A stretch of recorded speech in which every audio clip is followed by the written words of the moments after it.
ergonomic, comfortable, versatile, slick, accessible, fast, logical. So fucking boring.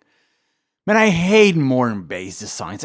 This one, I wanted to like it though, because okay, it's a Yamaha RBX374, the 4 meaning the 4-string version, and the rest meaning boring. Yeah, that's what RB stands for really boring.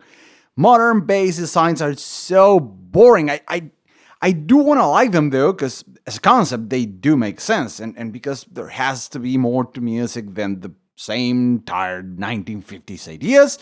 So I really want to like them, but I fucking despise them. Or at least this melty superstrut thing bass that's been going on since the 80s. They're all the same. It's like modern cars or phones. Phones today suck.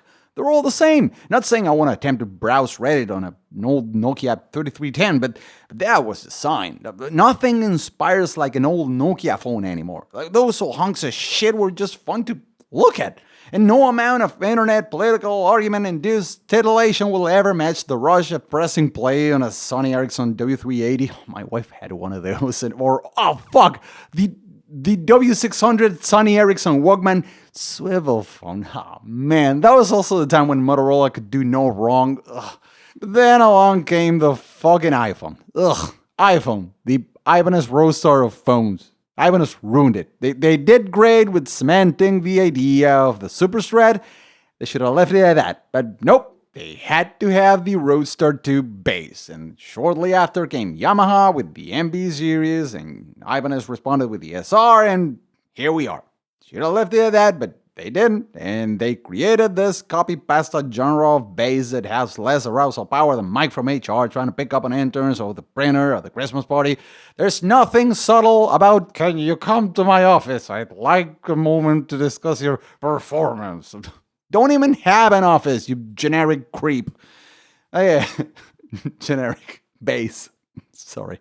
I mean, the modern concept of bass is like those gray immigrants from the future from that South Park episode. Like, they're all the same. No defining features, no personality, just a circle, a hook for the leg, and a big old dildo on top. That's the SR.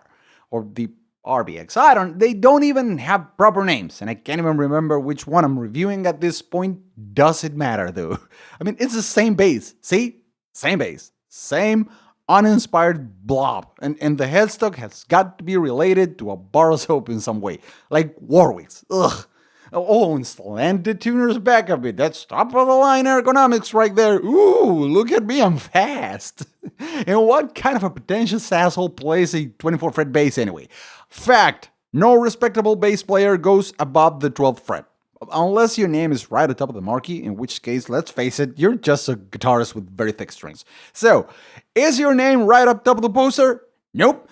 Then know your place, stay low, and stop annoying the shit out of everyone trying to solo where even most guitarists rarely go. I wanna like you though, I do, but what do you have to offer? You're so free of surprises, I guess, and not even in a good way, like a ham and cheese sandwich. A ham and cheese sandwich will never surprise you, but it'll never disappoint either. It's like a P-bass. You know exactly what you're in for, and there's soul to the concept. But a Yamaha RBX, there's ham, there's cheese, there's a PowerPoint presentation. Fuck! It's a corporate breakfast! Run! Sorry. Office days flashback. But it's basically the same thing. It's just hear me out. It's an amalgam. What? It's an amalgamation of 1,000 ideas that on paper probably make sense, but when put together, they have no soul or work together or even work at all, for that matter. It's like this comfy, shapy support thingy on top of the pickups. Somewhere on that PowerPoint presentation was this idea. It's a great idea. It's amazingly comfortable to just rest your thumb up there until you start playing, that is. And then you realize the sweet spot for whatever you want to play is anywhere but there. There's 2 spots, and only 2 where your thumb is comfortable, and you'd love to play anywhere but there. But you can't, because somebody tried to over-engineer bass. Somebody wanted to justify their end of quarter bonus, and now we all have to sit and watch some PowerPoint presentation about what bass should be like, about what the target demographic supposedly wants. Yamaha RBX, the corporate meeting of bass. Why are you trying to appeal to a focus group that you don't understand? That's yet another reason why corporate meetings suck balls. They think they know the audience, but they don't. And that's why every cereal brand in the late 90s and early 2000s thought putting a sloth on rollerblades or some cringy yuppie trying to rap on the commercial would sell more crunchy poofs or whatever the shit. But all they really need to understand is musicians are idiots. They don't know what they want. Eddie Van Halen did, yes, and so did Steve Vai with the Gem. Those were ideas worth developing, but most of our own ideas suck, and the best guitars were all made by non-guitarists, so where did bass go wrong? Because fuck, I despise this bass. I hate its boring carve and ridiculous Phantom of the Opera, whatever this plastic on the headstock is. I wanted to like it. I want to say, cool, that's something I haven't seen anywhere else. You know what else I haven't seen anywhere else? Jonah Hill wearing Victoria's Secret. Never did, never want to.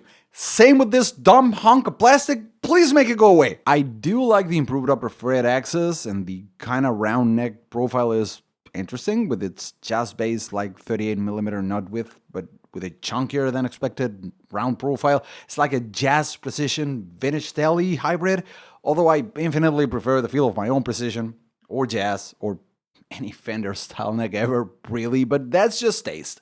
And the bridge is cool. It's almost like some aftermarket high-mass replacement to the more basic version the cheaper ones on the series came with.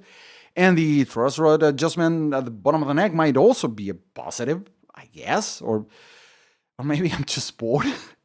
Bored with this bass, I'm bored with this review, so I'm looking for things to like, because I don't want to be a negative cunt, and I'm trying to like it, but I'm bored.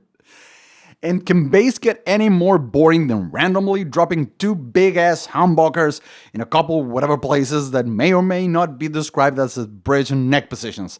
And there's like 2 kilos of pole piece covering about a half a square meter each, because God forbid strings move away from the strongest point of the field for a nanosecond, and just so happens that they accidentally create any sort of nuance to the sound. Not on my watch! And you have low and treble and mix and volume controls, because everything has to be under control here, but I have no idea which pickup I'm hearing, because they both sound the same. It sounds like low notes. The sound is bull. Look, here's a quick demo.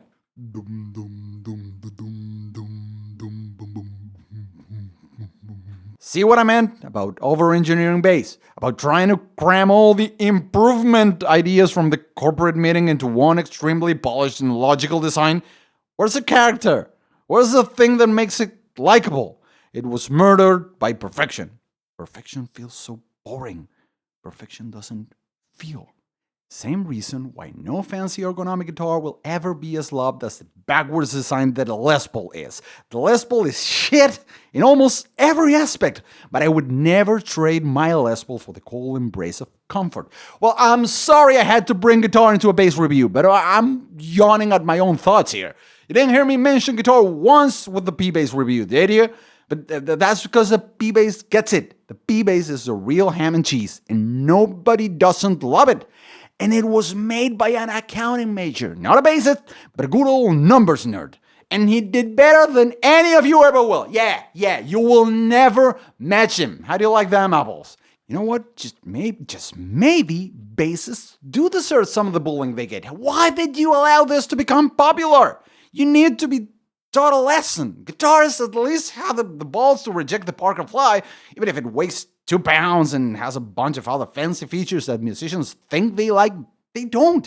They might on paper, but the hard notes better, which is why we rejected the Fly. Yet we embrace the Flying V, which is an awful design in every single way, with its shit fret access and cramped controls and funny looking shape that can't be played sitting down and looks downright gay.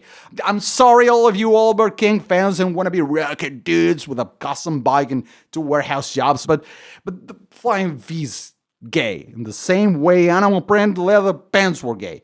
Yes, there were like 3 dudes in the 80s that drowned in pussy wearing those. But the rest of you are gay. This bass screams standing on a box next to the guy with the congas gay. And even he gets more pussy. Oh, and it's active. Fuck, this is never over. It's like that nerdy kid in school you actually kind of root for, desperately looking for any redeeming quality, anything to grab onto, to be able to look past the lisp, the brackets, the cartoonishly thick glasses, the unrelenting mentions of the chess club and the astronomy pals, whatever the fuck that means. You even somehow managed to get past the time you try to help him out in life, and against all odds and everyone's advice, you invited him to your birthday party. That one time your parents rented the bouncy house, no less, and the inflatable sinking ship where you go to a shark's mouth right at the bottom of the slide. You got past the fact that you invited him in front of the whole class, and not only did he not show up, you later found out that he was at some Dungeons and Dragons horseshit instead, the ungrateful fuck. Yet you managed to move past that as well, because you believe in second chances, and you believe that bullying is wrong. But then he pulled out an inhaler in the middle of gym class, and as simple as it seems, you just had it and you called him a fish turd. It makes no sense, I know. The train of thought went somewhere along the lines of him suffocating like a fish out of the water and being all sweaty like a wet horse ridden too hard. But then at the last second you went with turd instead, and thus, at the tender age of 9, Fish Turd was born. Nickname he wouldn't live down till he finally left for college. You always rooted for the kid, but then he pulled out that stupid inhaler. One thing too many.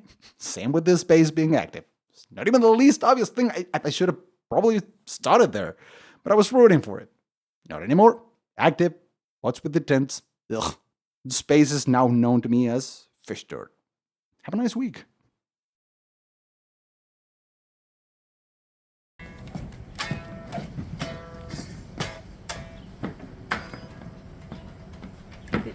La gente te tira bombacha, la gente. Ah.